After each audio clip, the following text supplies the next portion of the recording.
a single trade deal since he put that 90-day pause on his so-called reciprocal tariffs earlier this month. In the meantime, the president is reiterating his goal of using tariff revenue to dramatically overhaul U.S. tax policy. We're going to cut taxes for the people of this country. It'll take a little while before we do that, but we're going to be cutting taxes, and it's possible we'll do a complete tax cut, because I think the tariffs will be enough to cut all of the income tax. We have business journalist Robin Farzad with us now. He's also the host of Public Radio's Full Disclosure. Okay, Robin, full, just complete income tax cut, no problem, right?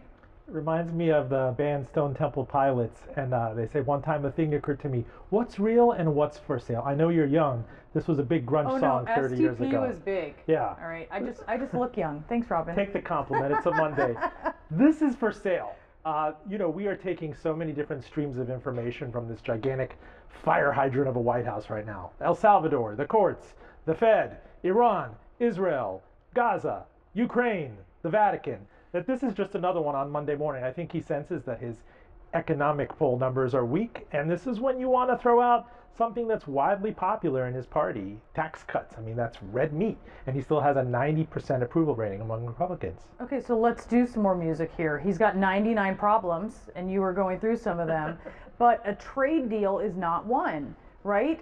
He hasn't brokered one, and I mean, we know how long they take, so it's not like we expect that he's going to have it all, it's all finished, right? It's all baked.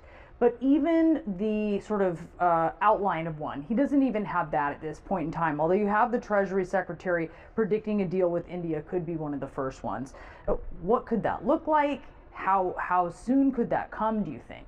It's not about splitting those hairs necessarily, because fine, when India's done, how do you handle China? How do you handle the UK? How do you handle the Eurozone or South America, Colombia? Everybody's waiting with bated breath. I think this speaks to how the markets are hemming him in. I mean, you talk about separation of church and state and the various legs of government. There's almost another rail of checks in the markets. When the stock market, the economic data, consumer sentiment, the fact that he can't get any satisfaction out of jawboning Jerome Powell at the Federal Reserve. So now he says, I realize I have a majority, however slim it is, in Congress, so I'm going to push the tax cut, the aggressive tax cut agenda. Mind you, I don't think the CBO has scrutinized the possibility of not taxing people under $200,000, or like what he said when you were covering the campaign trail, in Nevada, we won't tax tips. I mean, you could say these things and they'll have rhetorical flourish that day, and the news cycle will switch to something else the following day. I think what's consistent is the market believes him less and less and less. But also, if you say, oh great, my tips aren't taxed, but you just hit me with this other thing because of the tariffs, right? We're seeing in the numbers, people went to the ballot box and they wanted relief. And that's not what they're getting. And the statistics are showing that's not what they're getting. I guess the question then is, even if he's able, as he's softening on tariffs a little bit here, if he's able to dial this down and find an off-ramp here, how much damage is already done?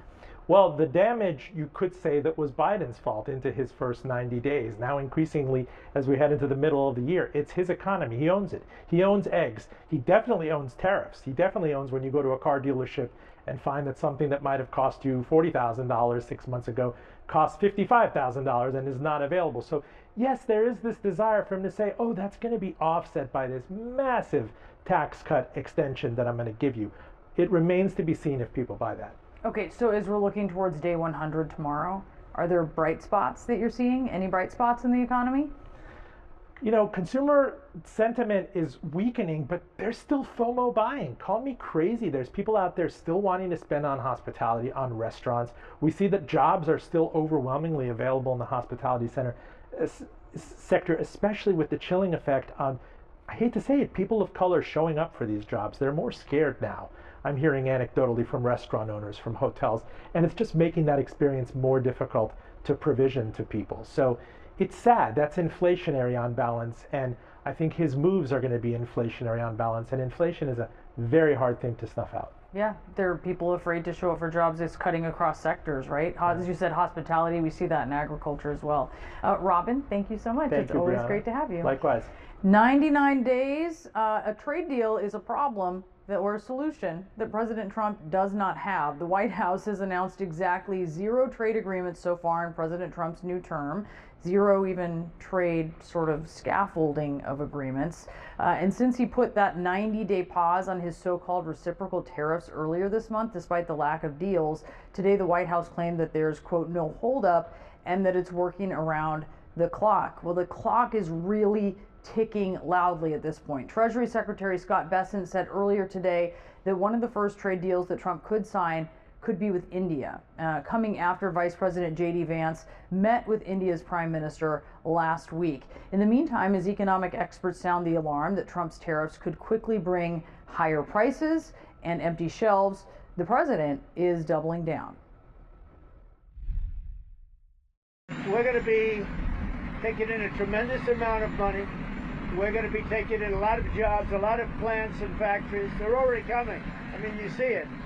And we're going to make a lot of money, and we're going to cut taxes for the people of this country.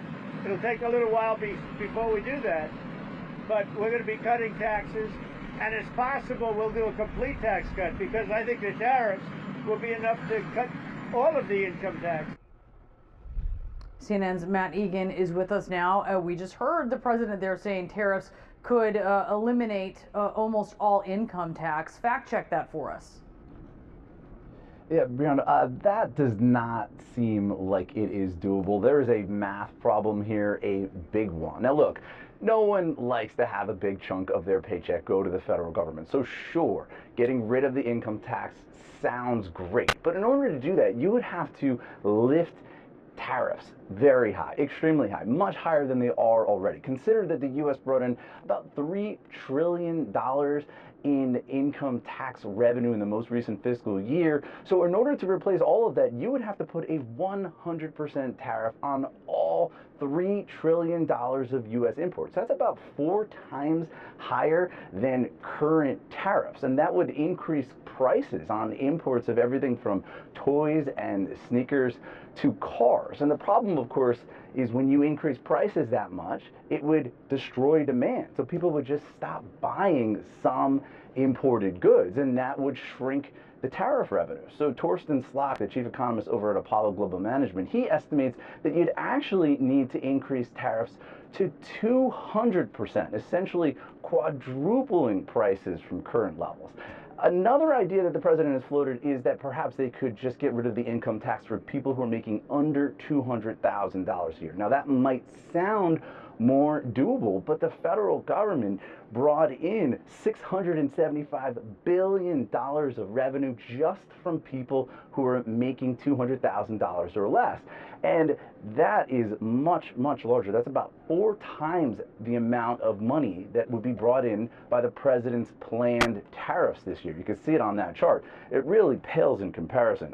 Erica York from the Tax Foundation, she told me it's mathematically impossible to do this. She said it's not even close to adding up. One last point here, Brianna, this is not just something that you can announce. This, of course, would take an act of Congress, and it does not seem like anything is imminent on that front.